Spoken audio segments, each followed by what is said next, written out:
Good afternoon, everybody. It's the Two Old Farts coming at you live. My name is Chuck. I'm looking at better looking at the two old farts. You still believe that, don't you? Hey,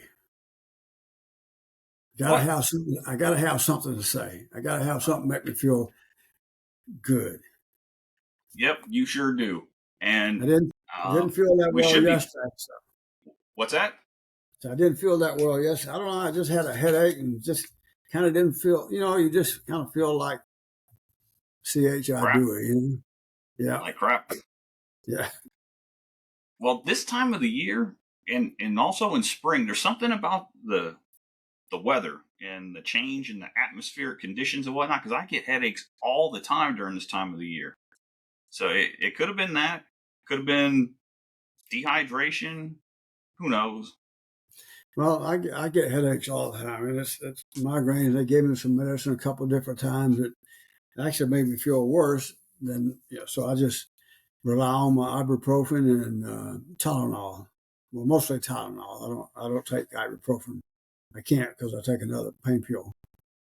But I bet you were feeling pretty good after that game on Saturday. Yeah, it was. Yeah, it was. That was a good game. They're starting to do like I told you earlier. Jalen Milroe is, and the way he's coming around and the way this team's playing is more like what it was when J, uh, Jalen was playing first started. He was, we Are you won, talking about but it Jalen was Hurts? yeah, it wasn't all of that flashy, and it was just you can just see the maturity and the self confidence grow, and it grows around him, not just him, but the other They're feeding players off too. of it. Yeah, because he doesn't have the supporting cast that Jalen had, especially at wide Actually, receiver, running back. I don't know, running back and wide receiver, if I remember right, was a little bit better back then. Yeah, But you got I to thought it looked, remember those wide receivers, Smitty and Waddle and all of those guys, they were freshmen the next year. Remember when we got Tua the following yeah, year, yeah. or was So Tua already there? Tua was already there. Tua's He was a yeah. rookie. Yeah, but I So we had I elite get wide receivers there, but they just weren't getting the reps at the time until they pulled Jalen and put in Tua. right, and that difference of quarterbacks and styles and coaches and how they are. And I think I think you hit the nail on the head last week. They're starting to play his kind of a ball game. He's coming into his own and his confidence. You can just see that, And I like his attitude. He's not cocky, Nope. Uh, so and I think the other players around him pick up on that kind of stuff too. Oh, I think so This too. And he was throwing the ball better Saturday. yeah. Uh, what opening play was a long pass. Yeah, So he wasn't overshooting his receivers by like 4 or 5 yards. I mean, he yeah, as the season's going on, he's getting better. Like you said, he's getting his confidence. And what I liked most about seeing him last week and this past weekend is when he is breaking to the side, he's looking down the field and he's waving right, off the players and he's throwing the ball and not just tucking it down and running. When he is right, tucking it down and running, it's because the receivers are covered and the defense is giving him 15 yards and he just takes it. yeah, and So you're right. that's smart. That's smart quarterback play. Well, that's good coaching. Uh, Teaching them how to see the whole field and not just what's in front of him. You know, uh, and it's also maturity. And some people are talking about him being benched. I don't think the benching is what caused him to change so much he did some self reflection, probably gave him some time to think about it. Personally, I don't call it benching. I think the coaches There was kind a of put lesson. There was a it lesson there to be learned, and I think Saban wanted to see how he would react. Would he crumble and fall, or would he display, like you said, that maturity and accept what had happened, but also see that there are consequences when you don't play your best game. You don't listen to what we've been teaching you this week, the game film, the preparation, when you don't do those things. But I also think they maybe simplified the playbook for him a little bit, which again gave him his confidence. He's not playing a simple game of football. I think they eased it up and gave him his confidence. And you're seeing it right now, like you said. Yeah, totally agree. I also think that message probably resonates throughout the rest of the team as well. About overconfidence. I need to play every play how I'm being coached to play and those kind of things rather than I got this.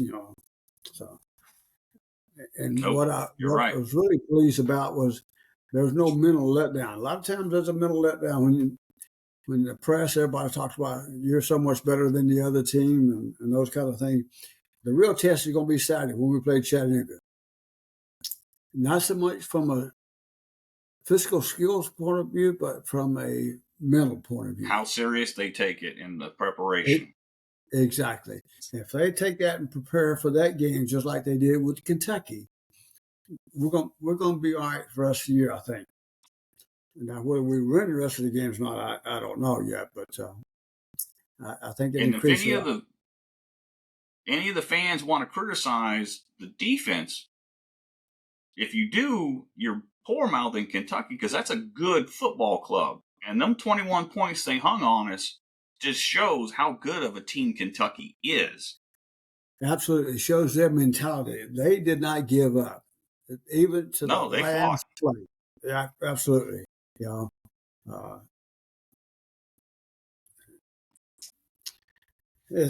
I'm excited about Saturday, and we got some good seats, and uh, I Yeah, I think we're gonna have a great time. get my sutures out tomorrow, so I'll be able to eat a little barbecue and some banana pudding.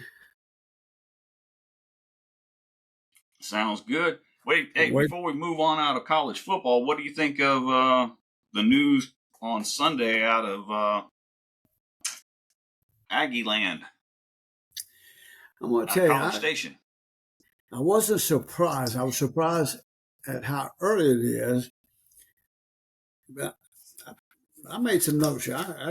I'm really concerned about college football. You know, you got Jim Harbaugh and the stuff he's in, and he got suspended for big deal. So you can't go to the field on game day. That's nothing. You know, if he did all those kind of things and they were able to prove it, there should be more to it. And Jim Fisher, he's got a Jimbo. Jimbo $77.5 million payout. Yep. What does that tell you about sports? Winning is the most important thing than But money. he's not.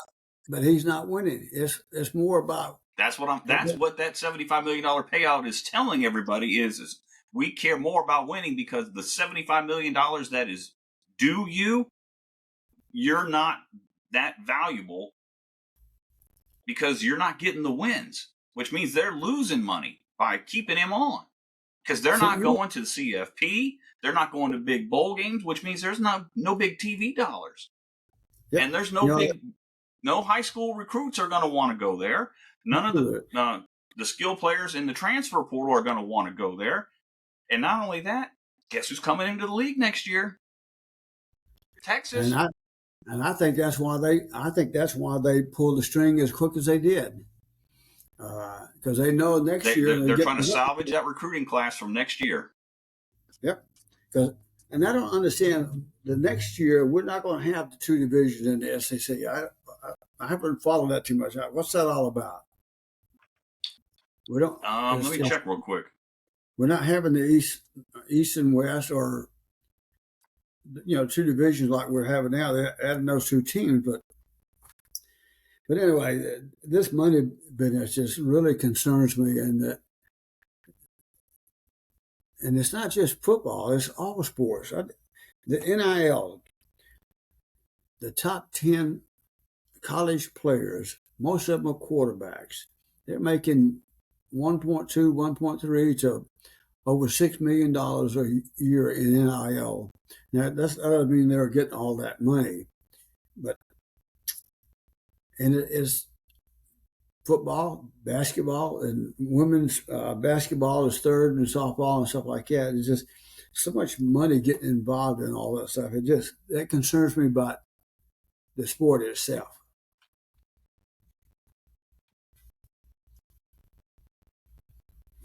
So you're right. They're doing away with the two divisions. The top two teams will go to the conference championship game.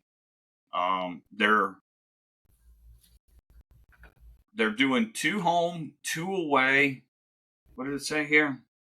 The 2024 opponents will be determined on two factors: traditional opponents and the balance of schedule strength. The balance of the schedule strength was based on each school's conference winning percentage since the last expansion of the SEC in 2012.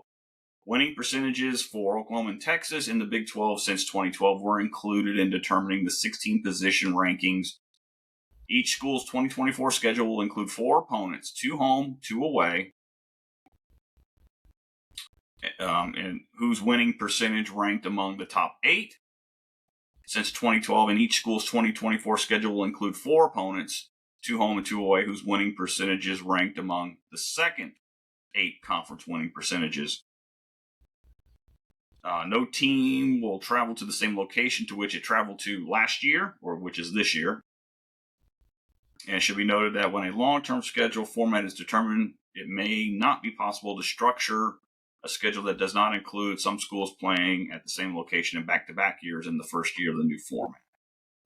So it's looking like our schedule home next year is Auburn, Georgia, Missouri, South Carolina. On the road, LSU, Oklahoma, Tennessee, Vandy. It's like an old saying: the more things change, the more it stays the same, right? More stays the same. Yep, yes, sir. Yeah. We talk about this NIL. Arch Manning is the highest paid NIL guy in football, $2.9 million. He hadn't even played a game yet, and it's not sure if he's going to play next year. Haven't seen him in a commercial. I've seen Dion and his son Shador in a commercial. Caleb Williams. Yeah, he's in the Dr. Pepper commercial. Yep.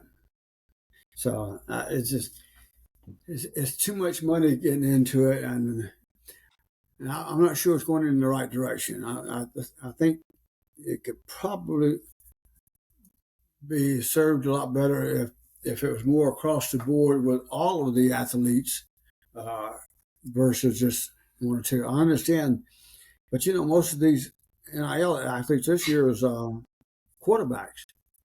And I get that. I get the publicity. People want to watch it. It draws in crowds. So it's not just. It's just across the board. And it's all about money. True, but every player has an opportunity to make a little money. If I'm, let's just say I'm a tight end from East Texas somewhere, I can go back home and get somebody from my county or town or whatever. If I was, a great football player from that area, and I can get, maybe 500 here, 500 there from from a car dealership or a restaurant or something to promote them. And that is, you don't have to get millions of dollars, but you can get some money, and that's the point. And here's the thing: instead of it being under the table now, it's on top of the table. The money that's being paid out. And that's true. What you're saying is true, because I forgot now, something like 24, 28, 30%, something like that, of all athletes are getting some portions of money. Not just not the few, the 10, the 15 that you hear about, stuff like that, but all athletes across the board. You can go back to your hometown and your state and try to, where you came from, and try to get a little bit of here and there. Every little bit helps. Yeah. But agents are the ones making the real money, aren't they? They're making 15, I don't think they can have agents. I don't think they can have agents. They can have agents. They can. Okay. Yes. And agents get 15 to 20% of their NIL deals. Now, of course, all that money doesn't always materialize, up front and those kind of things. And that's probably where, I don't know. It's just, it's changed, and Do you sometimes not? Do you not like the? Do you not like the NIL deals? I'm not sure. I have mixed emotions. When it first came about, I was very much in favor of it. But the more I read and see about it, I'm not sure how well it's been enforced across the board as far as it's it's going to be just like sports betting if we're not careful, if we don't control it. NCAA is at some point in time probably going to be a thing of the past. Oh yeah. You know, All they and if really we do don't, now is compliance anyway. right, and I'm not really looking at Harbaugh. I'm not even sure if there's a compliance, you know, so or like it You know, should my be. wife and I were talking about that. We were just talking about that about well, she doesn't know too much about it, but she was like, "Does Harbaugh know what he was doing and not doing?" And I'm like, as the head coach, how could he not know that one of his staff is going to all of these different games and recording their opposing team's side signals?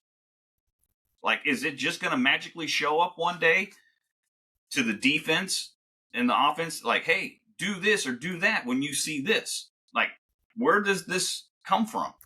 Like, how So does the Jim coach, Harbaugh not know how these shifts and stunts are going to affect the practice? Like, where did this information come from? Just like magic? Did the Easter Bunny just leave it? he's, Like, he's, or the Tooth Fairy under your bed? I he's mean, just come going to on. say, The coach has to "No, know what the hell I didn't, happened. I didn't see that in the film that we had." Yeah, Exactly. it's just, You know, like all yeah, of a sudden, your offensive and defensive coordinators are just freaking geniuses now. All of a sudden, like, yeah, they oh, should be the I coach. didn't know. Yeah, yeah, they should be the coaches, right? So who do you think is going to replace Jimbo Fisher? Well, I know this year is the interim Um, coach. my wife gave out a list of names. The UTSA coach was named, but they don't think that he's going to take it. He would be a fool right now to take it. He needs to test the waters right now and get a little more consistency with UTSA before. And I don't think they would go after him for like 50, $60 million because Oh he no, hasn't. I, UTSA hadn't even won a bowl game in their career, Dad. So he's done a lot of great things, but is he ready for that Texas the next A&M level. level from UTSA? There's And I'm hoping A there's some and M is going to stratification learn. there. I hope A&M learns like Texas did. How much are they paying Sarkeesian? 8 million total for like a A 2 or 3 year, year contract. yeah. Yeah, But you know what? Look what Sarkeesian did. Look what and that's Lane Kiffin's name was floated. yeah, Yeah, Lane Kiffin's name was floated as well. and see that they're not making the salary that they signed Fisher. So I don't. These like Texas learn. You got to pay that money back some sort of way. I was listening to this guy last night from A&M. They're talking about the 12th man. How many different organizations part of that are going to contribute into, and they weren't worried about the money. Well, I suspect you probably are a little bit. And they're going to try to find somebody that will come in and win, or hopefully win, but not spend $40-50 million to on a 5 year contract or something like that. So I don't know. It's just, and I can't blame the coaches. Jimbo is 58 years old. Uh, he's worth about 30 million. Plus, he's got another 67 or 77, whatever that number is,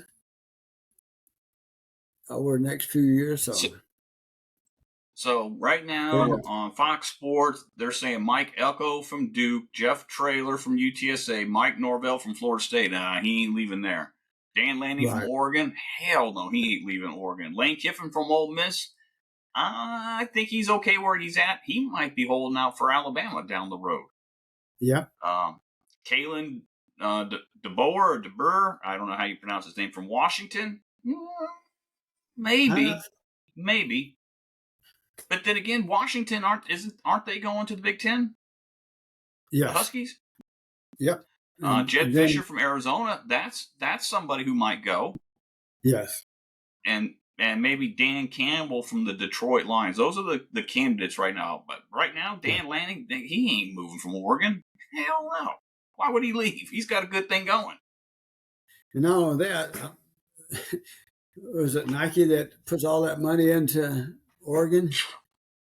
Correct. Yeah. Yeah. The guy from Duke, maybe, but I don't think Traylor would leave, and I don't think he's ready for that spotlight, that white hot spotlight. Mike Norvell, come on, he ain't going. No, he's not leaving Florida State. So. You know. Yeah. It'd be interesting to see what kind of salary increases these guys get, and right for so. I think they earn those salary increases when you win, and that they work hard. They put a lot of time in, you know, and that's what I just wonder what happened with A&M, because they have the talent, they have the good recruits. They haven't not had any bad recruiting classes and stuff like that. So, I but to mean, me, they're competing. They're competing in a very shallow pool of elite athletes. What I think their problem is they're not getting the coordinators, the caliber of the coordinator, because Ogeron, when he finally got in, I can't remember the offensive coordinator's name, when he had Joe Burrow, uh-huh. that's when you saw LSU jump up there. Because the year before, they didn't have such a great year, and he changed coordinators. Well, A&M's got And a when good, Saban has good years, he's got good offensive and defensive coordinators. but I forgot the guy's name now. But they have a good coordinator at A&M. The coach that he was a coach But last year. They it's brought too him in. little too late, I would say. Yeah. So, but I think they pulled the plug when they did because of the SEC bringing in Texas and Oklahoma next year, and And the recruiting classes that they're worried about. Because I think yeah, they're anticipated to be the seventh yeah, highest class, because now you got not the another first or Texas second. team. Now you got another Texas team that's in the SEC that's recruiting, as well as a neighbor in Oklahoma. So, yeah, But you not just Texas as an in school team going to the SEC, but a Texas that beat Alabama at home, that is on the verge of getting into the CFP. yep.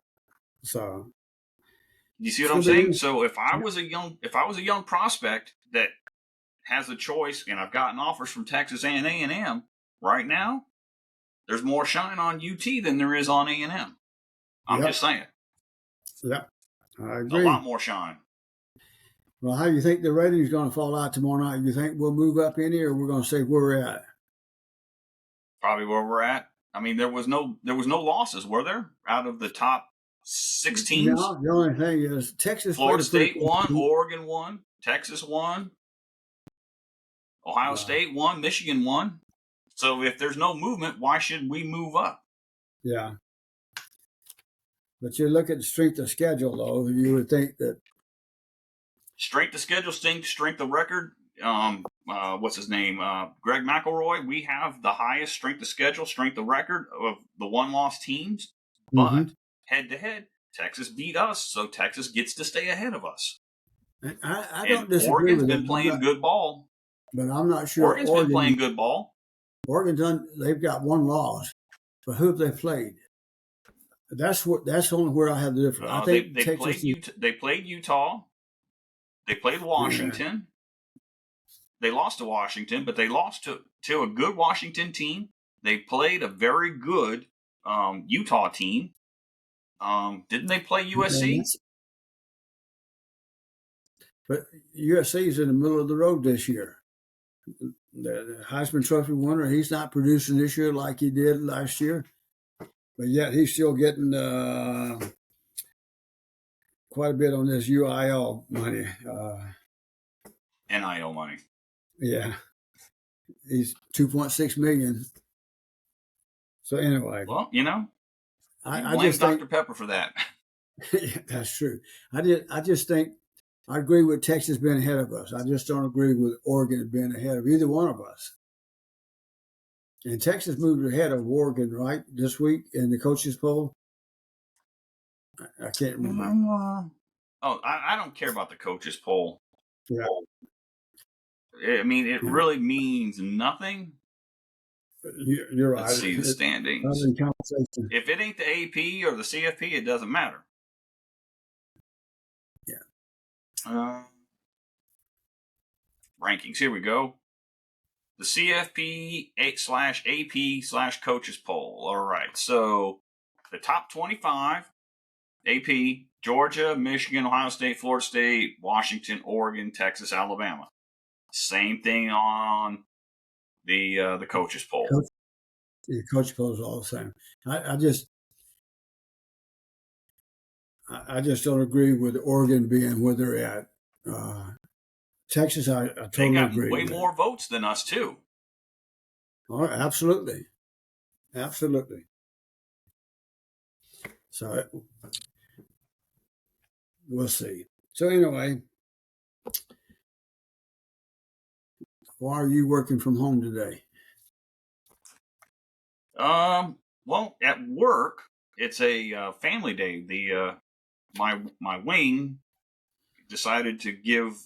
They had like two floating family days this year, and Ah, they decided to give one to the military today, and then there's going to be one in December, I think the 15th. So because of that, um, I had some stuff that I was able to do from home. So my boss let me telework today. So I'm teleworking. Then earlier I was teleworking before we did our podcast, right, but I did take a few hours off this morning because I had a doctor's appointment at pulmonology. I had to do that spirometer test or whatever, where you take a deep breath and blow really hard and then long right. and let all the air out. And man, that's a chore. That's a lot of hard work. Yes, it is. It can tire you out a little bit, Yeah, and you got it can.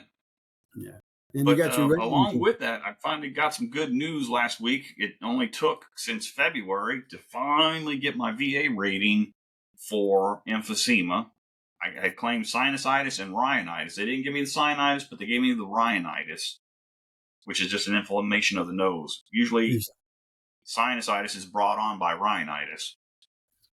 And I did some research because when I texted you Thursday when I found out that I got the emphysema, they tied it to um, uh,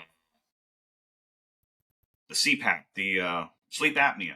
Sleep apnea, yeah, So there's federal law in the VA that says if you have multiple breathing issues, they combine them together into one rating.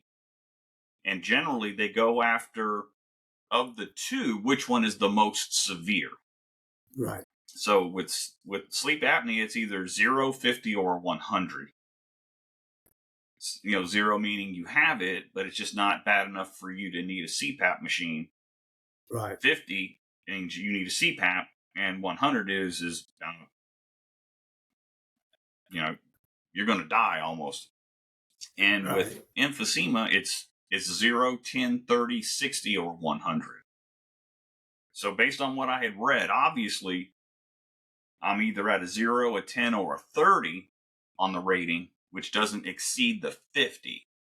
Now, right, if down the road it goes up to 60, then it would, I don't know how they would differentiate. Maybe emphysema would be first, emphysema with sleep apnea. I don't know.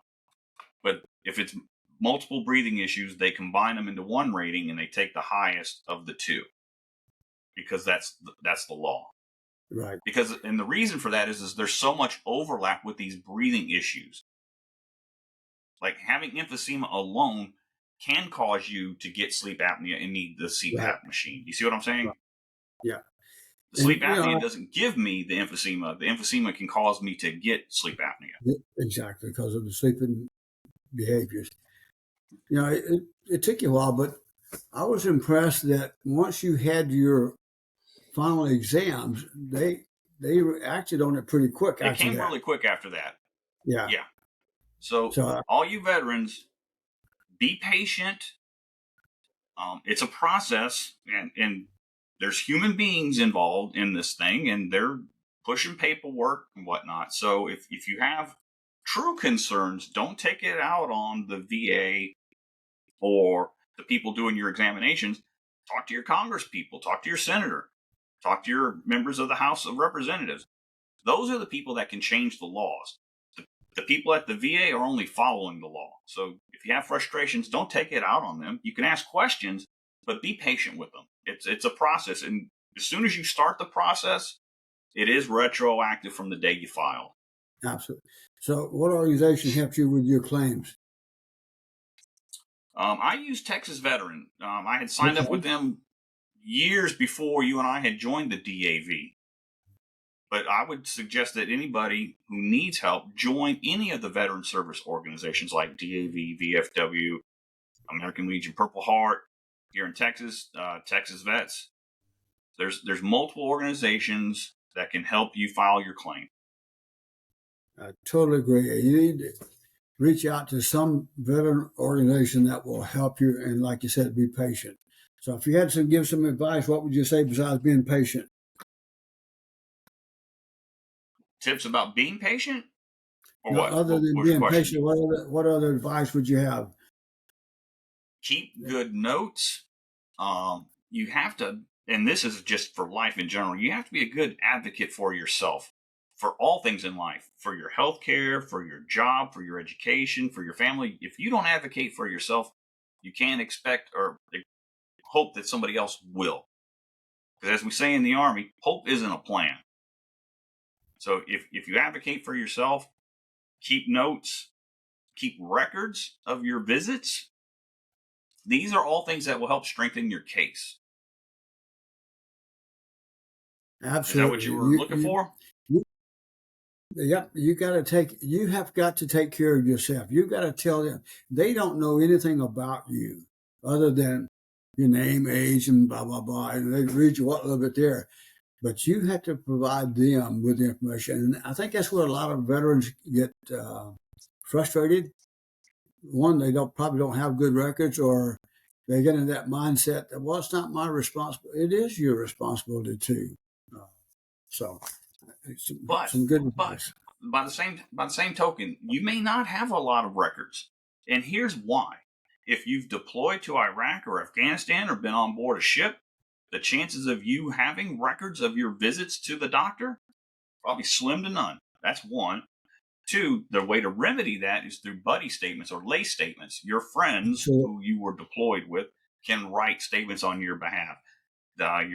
Your family members can write statements on your behalf. But more importantly, and this is a trend that I had noticed while I was on active duty, and I tell all of the active duty people that I work with, especially as you move up in rank, a lot of people put their health care, their pain and suffering on the back burner rather than go to the doctor and get seen and treated for their illnesses and ailments. Why? Because of the perception that your boss will have upon you. Oh, hey, where's Corbett at? Oh, he's at the doctor's office. He's on sick call. He's getting physical therapy. Then pretty soon you get that reputation. Oh, we'll skip Corbett. He's always out at the doctor. Let's go get, Smith. He's always here. So military members usually put off their health care because of that perception about going to be seen at the doctor. So when you go to file your claim, the VA looks and goes, you're claiming low back pain. Well, you only went to sick call twice for your low back pain, and they give you nothing for service connection because you only went twice. It's not like a recurring problem. Well, exactly. maybe you had it for all your 20 years, but it was only so bad that you couldn't take it those two times and you went to get seen. And then you didn't follow up with it. So advocate for yourself. If you're sick, if you're hurt while you're on active duty, go get seen, go get treated. That's also what I would say. Be an Absolutely. advocate for yourself. I tell every active duty veteran that I see, get it documented. You need to take care of yourself. So, If you don't, who else will? absolutely. You join up at 100% healthy and you come out broken. Absolutely. Well said. Oh, Well, shoot, we're man. about there. we're over 30 minutes, and I didn't even get a chance to talk about Worst Fest on Thursday, my Friday night concert. Shoot, I guess we'll have to for the next time. So I guess Friday or Saturday or Sunday, whenever we talk from Tuscaloosa, we'll talk a little bit about Worst Fest and your concert. I guess if we even remember about Worst Fest. Yeah, so before we started, we're flying out Friday, the game Saturday, flying back Sunday. So after the game, we'll try to record our podcast before we go out and get some dinner on Saturday night. Yeah, you got to get to Dreamland at least one time, maybe twice. I don't know. Oh yeah, gotta go gotta get that banana pudding, right? Gotta get some banana pudding. Oh man, that stuff's good. Hey, guess what's going on next week? Thanksgiving. We got our trip to Blue Bonnet. Yep, to the Blue Bonnet Cafe and pick up them pies. And Kaylee's coming down too, right? Yep, Kaylee, Peter, and the grandkids are coming down next week as well. Are they going to be here Thanksgiving or after on the weekend? Yeah, they'll be over Thanksgiving. Or Thanksgiving. Nice. Yeah, that'd be nice. Peter may join us on Wednesday morning on our road trip. Okay. All righty. All right. We'll see you Friday for sure. Hey, if not sooner. Yeah, Friday for sure. So, hey, this is the Two Old Farts podcast. Thank you all for 3,000 and then some all-time downloads. You can make sure if you like us, you hit subscribe. You follow us on all the social medias. The Two Old Farts are on Instagram, Twitter, the 2oldfarts.com webpage, Podbean. You can find us. You can find us on Spotify, Pandora, Google Podcasts, Apple Podcasts, Amazon Music, anywhere podcasts can be found.